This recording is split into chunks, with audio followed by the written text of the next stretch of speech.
ఆ తర్వాత రాష్ట్రాలను తీసుకున్నప్పుడు ఈ మధ్యకాలంలో ఎక్కడికి వెళ్ళినా పాత్రికేయ మిత్రులు కానీ రాజకీయ విశ్లేషకులు ప్రతి ముఖ్యమంత్రికి ఒక బ్రాండ్ ఉన్నది. మీరు 16 నెలలైన ముఖ్యమంత్రి అయ్యి మీరు ఏ బ్రాండ్ క్రియేట్ చేసుకోలేకపోతున్నారు ఎందుకు అని ప్రశ్నిస్తున్నారు. నేను చాలా సందర్భాలలో నవ్వి వదిలేసిన. ఎందుకంటే ప్రశ్న అడిగేవాళ్ళు నేను ఏ బ్రాండ్ కోసం ప్రయత్నం చేస్తున్నో వాళ్ళు అవగాహన చేసుకునే పరిస్థితిలో లేరు అని. మొట్టమొదటిసారి 2 రూపాయలకు కిలో బియ్యం ఇచ్చిన ఎన్టీ రామారావు గారు పేదవాడు తెల్లన్నం తిన్నప్పుడల్లా వారిని గుర్తు చేసుకుంటాడు. ఐటీ కంపెనీలను, హైటెక్ సిటీని ఇవి చూసినప్పుడు చంద్రబాబు నాయుడు గారు గుర్తొస్తాడని చెప్తారు. అదేవిధంగా జలయజ్ఞం వ్యవసాయాన్ని ప్రాధాన్యతగా తీసుకొని ఉచిత కరెంటు నుంచి సాగునీటి ప్రాజెక్టుల వరకు రైతుల సమస్యలను చర్చించినప్పుడు రైతు బాంధవుడుగా డాక్టర్ వైఎస్ రాజశేఖర రెడ్డి గారు గుర్తొస్తారు.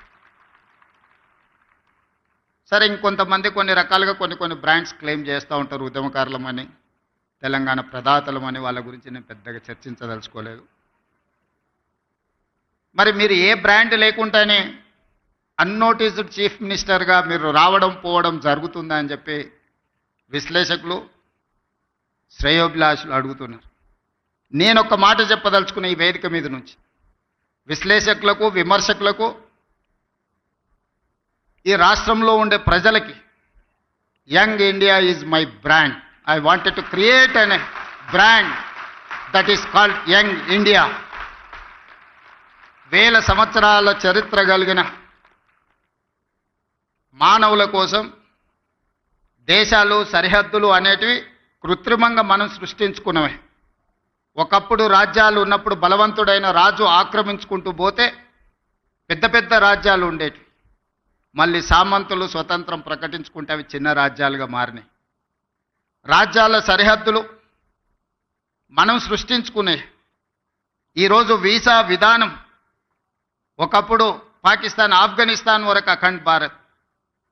కానీ దేశ విభజన జరిగిన తర్వాత బంగ్లాదేశ్, పాకిస్తాన్, ఆఫ్ఘనిస్తాన్ రకరకాల దేశాలుగా ఈరోజు వీసాలు తీసుకొని మనం వెళ్తున్నాం.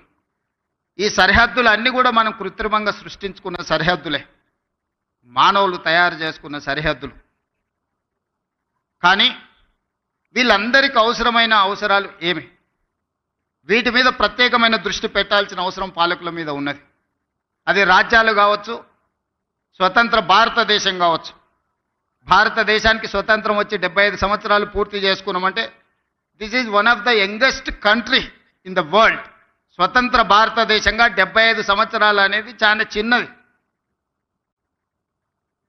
మనం పురాణాలను విన్నప్పుడు, చరిత్రలు చదివినప్పుడు 1000 సంవత్సరాల చరిత్ర గురించి మాట్లాడుకుంటున్నాం, చర్చించుకుంటున్నాం. 1000 సంవత్సరాల చరిత్రలో 75 సంవత్సరాలు అనేది ఒక చిన్న ప్రయాణం మాత్రమే. ఈ చిన్న ప్రయాణంలో ఎంతోమంది ప్రధానమంత్రులు, ముఖ్యమంత్రులు, మంత్రులు రకరకాలుగా వచ్చిండ్రు. కానీ కొద్దిమంది మాత్రమే చరిత్రలో నిలబడ్డారు. ఆ కొద్దిమంది చరిత్రలో తీసుకున్న నిర్ణయాలు చరిత్రనే మలుపు తిప్పే విధంగా రాష్ట్రాలు, దేశాలు అభివృద్ధి పదం వైపు నడిచినాయి. క్లోజ్డ్ ఎకానమీ నుంచి open economy, liberalisation, privatisation, globalisation. ఆనాడు మన బిడ్డ పివి నరసింహారావు గారు, తెలంగాణ బిడ్డ, ఈ దేశానికే దార్శనికుడుగా మారి ప్రపంచానికే పోటీ పడే దేశంగా తీర్చిదిద్దినవాడు పివి నరసింహారావు గారు. ఈరోజు దేశంలో ఎవరికి ఇష్టం ఉన్నా లేకపోయినా, వారికి నచ్చినా నచ్చకపోయినా పివి నరసింహారావు గారి పేరు తీసుకోకుండా లిబరలైజేషన్, ప్రైవేటైజేషన్, గ్లోబలైజేషన్, ప్రపంచ దేశాలతో భారతదేశం పోటీ పడుతున్న విషయాన్ని ప్రస్తావించలేరు. అది వారి యొక్క విజ్ఞత. ఈ పరిణామ క్రమంలో ఈరోజు ఇక్కడ ఉన్న ఐఏఎస్, ఐపీఎస్ అధికారులతో పాటు ఇక్కడికి వచ్చిన అందరినీ నా సూటి ప్రశ్న, మన భవిష్యత్ తరాలకు ఏం అవసరం ఉందో ఆ ప్రణాళికలు సిద్ధం చేయడమే పాలకులుగా మా మీద ఉన్న బాధ్యత. ప్రజలు మాకు ఇచ్చిన అధికారం మీ మీద పెత్తనం చెలాయించడానికి కాదు. ప్రజలు ఇచ్చిన అధికారం ప్రజలకు ఉపయోగపడాలి.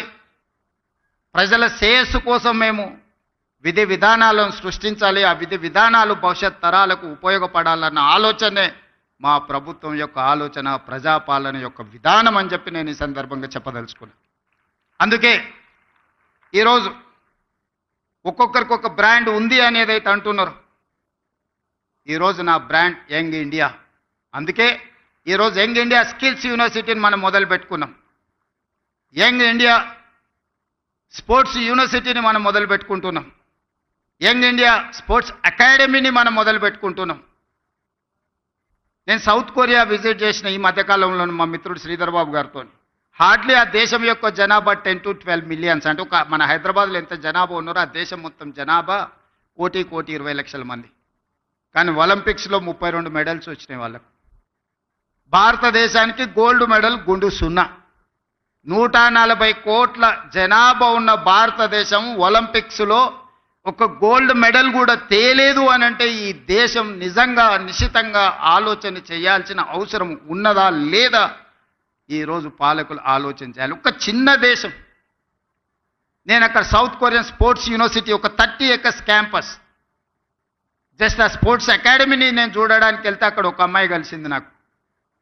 ఆ అమ్మాయి ఆర్చరీలో 3 గోల్డ్ మెడల్స్ సాధించింది.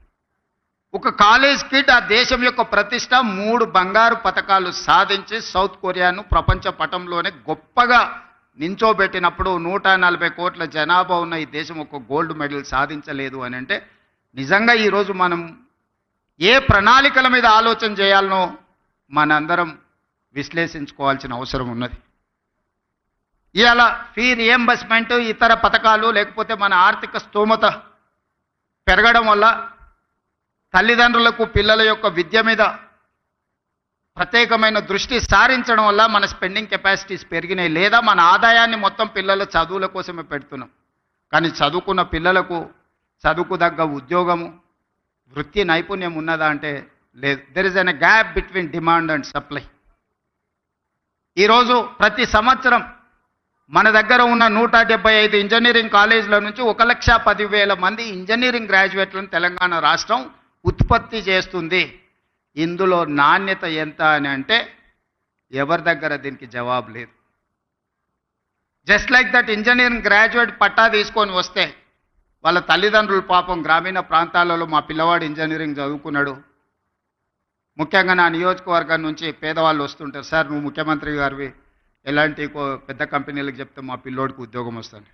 ఆ కంపెనీ వాళ్ళతో మాట్లాడితే వాళ్ళు అతన్ని ఇంటర్వ్యూ చేస్తే ఆయన అప్లికేషన్ ఫామ్ కూడా నింపుకోలేకపోతున్నాడు, సార్ ఏ రకంగా ఉద్యోగం ఇవ్వాలి, మేము ఈ బరువును మోయలేము, మేము ఒక మనిషిని తీసుకుంటే డబ్బులు కాదు, ఆఫీస్లో ఒక కుర్చీ ఫ్యాను ఏసీ అతనికి కావాల్సినవి అన్నీ ఇస్తే ఇట్లా ఒక 10 మంది మా సంస్థలో చేరినంటే మా సంస్థ ఉద్యోగాలు ఇచ్చుడు కాదు, మేము ఉద్యోగాలు ఎత్తుకుంటూ పోవాల్సి వస్తుంది సార్ అని చెప్తున్నారు వాళ్ళు.